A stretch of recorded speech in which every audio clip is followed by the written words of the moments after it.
రాష్ట్ర విభజనకు సహకరించి ఇప్పుడు కళ్ళబొల్లి మాటలు చెప్తున్న పార్టీలకు ఓటు వేయడం ఎంతవరకు సమంజసం? వివేకంతో ఆలోచించండి, ఆలోచించి ఓటు వేయండి. వేసుకోండి రిజాల్వ్. ఇక్కడ ఒక పేరా పెట్టాను కదండి, ఎవరండి ఇది కొట్టింది?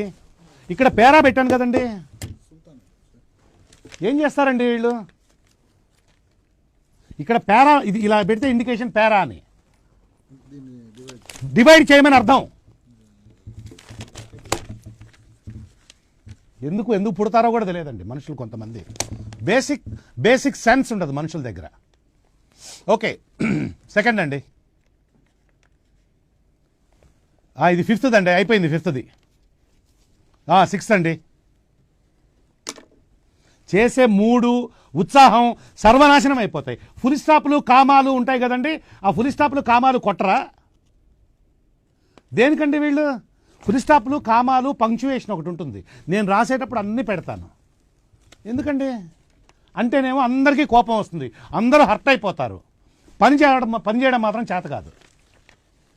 తగలబెట్టండి సార్ నిరంజన్ గారు. ఒక్క క్షణం. రాష్ట్ర విభజనతో మాకేంటి సంబంధం? సారీ, మాకేంటి అయితే మాకేటి అని లవడాలో భాష రాశారు. మాకేటి అని లవడాలో భాష రాశారు.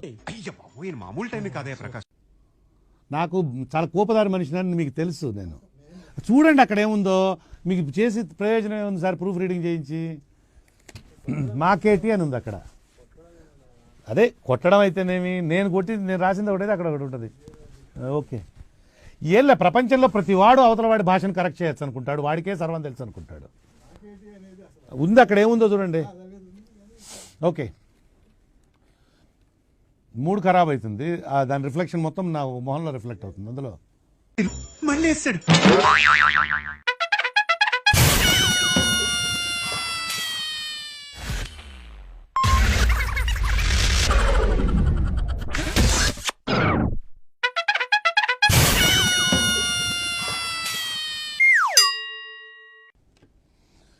ఎవరెవరి ఏమ్మా ఎవరెవరి అక్కడి నుంచి నాకు ఇంట్రెస్ట్ పోయింది. లవడాల ప్రోగ్రామ్ వస్తే రావండి, పోతే పోనివ్వండి. మళ్ళీ వేస్తాడు. ఇంట్రెస్ట్ పోయింది, ఎందుకంటే ప్రతి దశలోనూ పెంట చేస్తుంటే నాకు ఇంట్రెస్ట్ లేదు. పోనివ్వండి, నాకు ఇంట్రెస్ట్ లేదు.